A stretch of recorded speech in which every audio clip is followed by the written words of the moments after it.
Kung mainit kaya yan? Tingin ko malamig kasi may usok eh. Kumukulo na nga. Tatarin mo pa. Cold lava. Tumigas na siya. Saging bato, ganyan.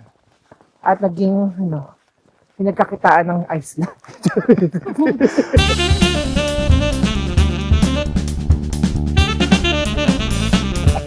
Good morning guys, it's day 6 of our tour, which means that we are already on the second half of the tour. Today we have planned a couple of stops. We're going to Dettifoss, which is the strongest waterfall in the whole of Europe. And then we're gonna be going around Lake Mývatn. We're gonna be seeing the lake, Pseudocraters, and other stuff.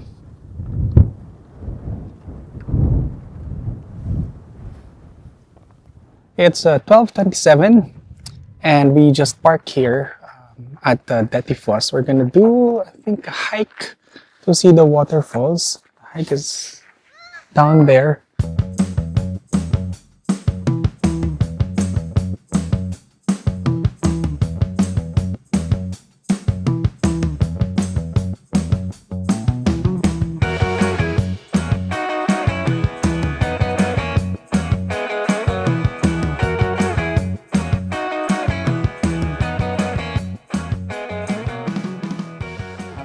So here, the signs are very clear. You can just follow the signs and head where you want to go. There are two waterfalls here, Dettifoss, which we are heading right now, and there's another one, Selfoss.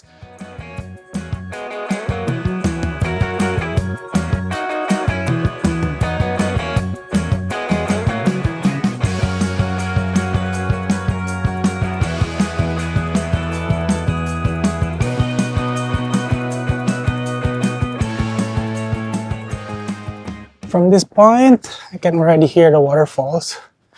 And to be honest, when I was driving all the way here, right, I couldn't imagine there's a waterfalls here in the middle of this desert, or I don't know what you call this landscape.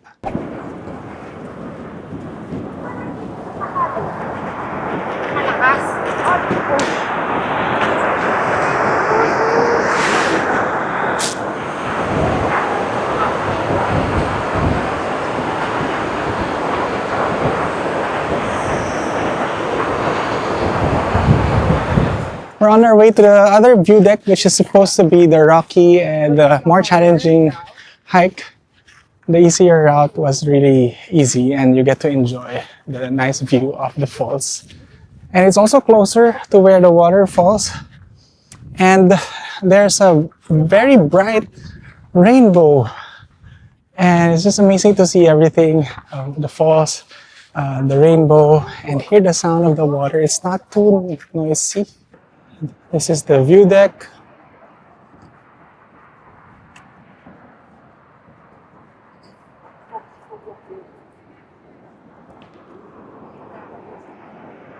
And where I'm standing, I'm directly looking towards the waterfalls. So that is Dettifoss, the most powerful waterfalls across Europe.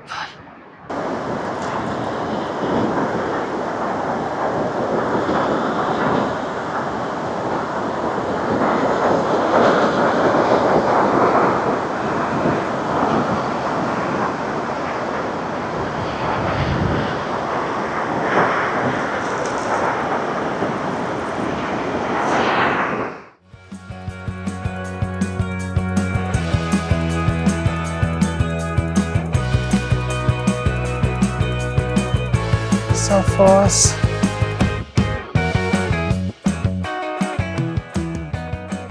It's just a very short hike, so if you're already here and you have time, just go to see Selfoss as well together with Detifoss. And I think one of the things that we could have done is brought our sandwiches from the car into here and have a picnic. It's a very nice view, and it would have been amazing if we were just eating, admiring the view instead of eating inside the car. we're back in the car. We're gonna eat lunch here. From the sandwiches that we bought yesterday from the supermarket. I think it's one way to save time. Just eating inside the car. Look at that. Those are my friends from high school. This is our lunch. We highly recommend bonus. I think we agree. We all agree. If you're gonna get sandwiches, get them from bonus. All right, we just saw a lot of tourists from the road and some smoke or steam, and we've decided to just check it out. We don't know what this is. It's like a geothermal area.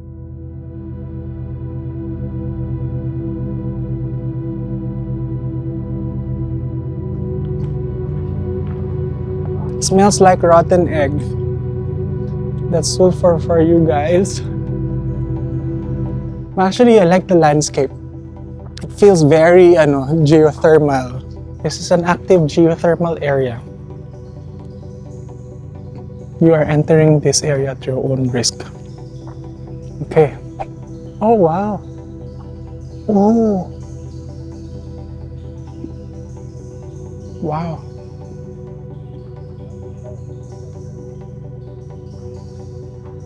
Kung mainit kaya yan? Tingin ko malamig kasi may usok eh. Kumukulo na nga. Tatarin mo pa.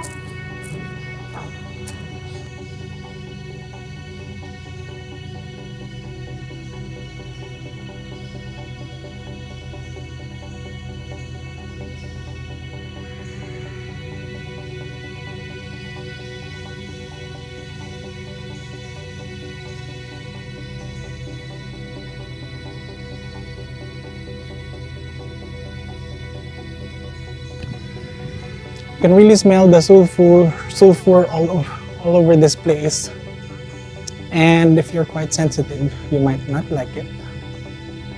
But the activities, the steam, ano ba tawag doon? Magma, the boiling stuff, are so interesting to see in person and up close.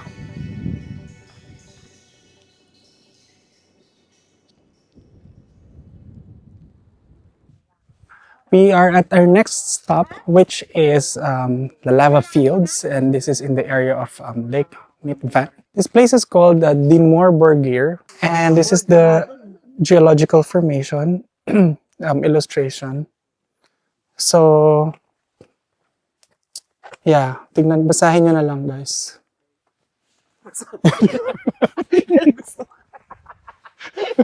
Wait lang, okay, I will read it kasi hindi sila nagbasa. Mamaya wala namang mag-explain sa amin. Okay, let's read. This is a unique lava formations were created when the crater row of Ludens erupted around 2,300 years ago. So the lava flowed over the ancient Lake Mývatn and down the valley to the sea. So these are like frozen or solidified lava. And this is what we're gonna see. We'll try to go through all of these three. Okay, let's go up the cave. I can picture.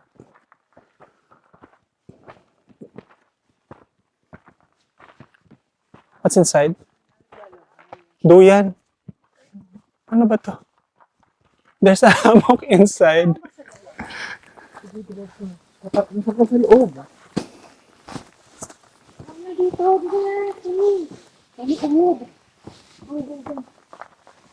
We are exploring this field. And this used to be lava that has already solidified, which formed igneous rocks from your geology class. Oh, nice. Diyan na lang. Diyan, mag-picture tayo dyan. Yes guys, na-survive namin tong truck na hindi naman siya dapat kasama dito sa sa pathway. Parang feeling ko nabati ako ng mga trolls. So yun nga, ano ba tong mga bato na to? Millions of years. Ano ba siya? Lava. Cold lava. Tumigas na siya. Saging bato, ganyan.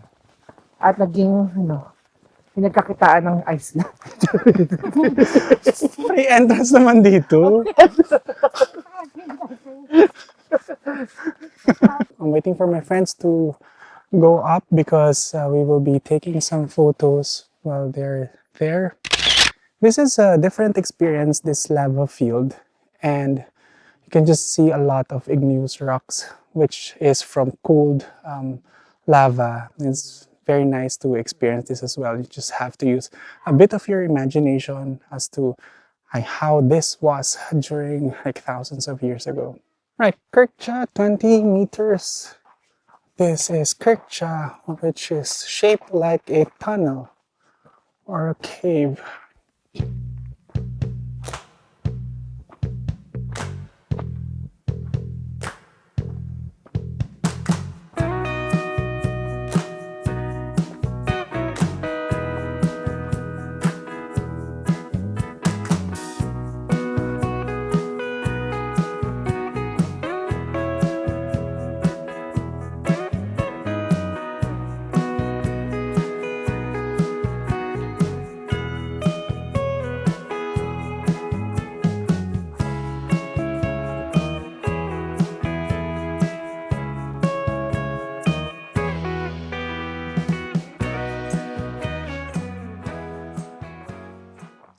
This is our next stop, which is like near the lake.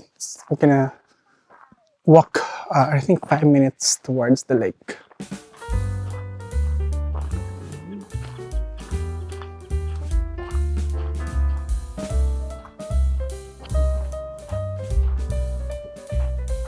Bakit lalabas yung...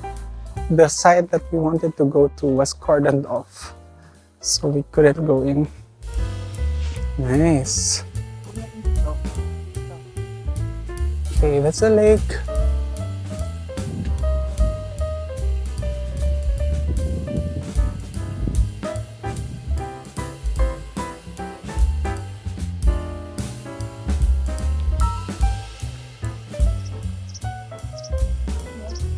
Oh, nice. Here, we can still go here.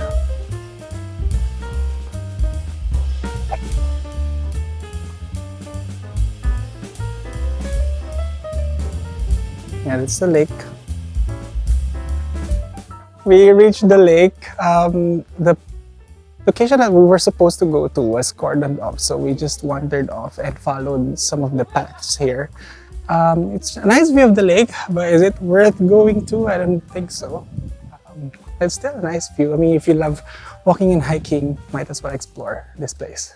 We are here at Skútustaðagígar, or the Pseudocraters. We're here, and these are some of the Pseudocraters. We're gonna be doing a short hike.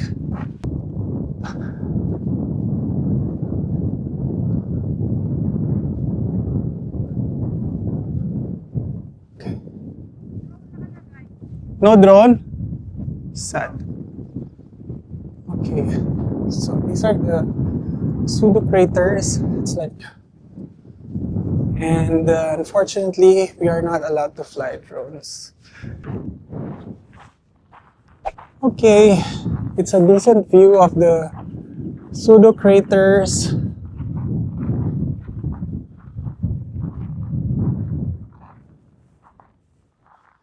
And the lake. Shippy! Ship! Oh my god, I love the ship. Ang cute ang ship. So cute. Ah! So cute. Maliit.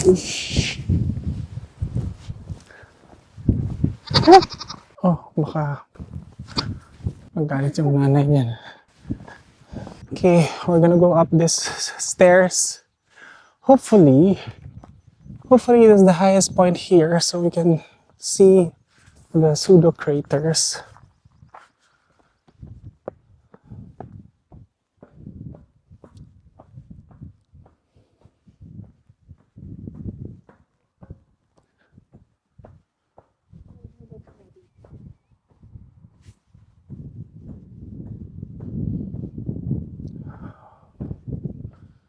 Oh, okay. This is another pseudo crater.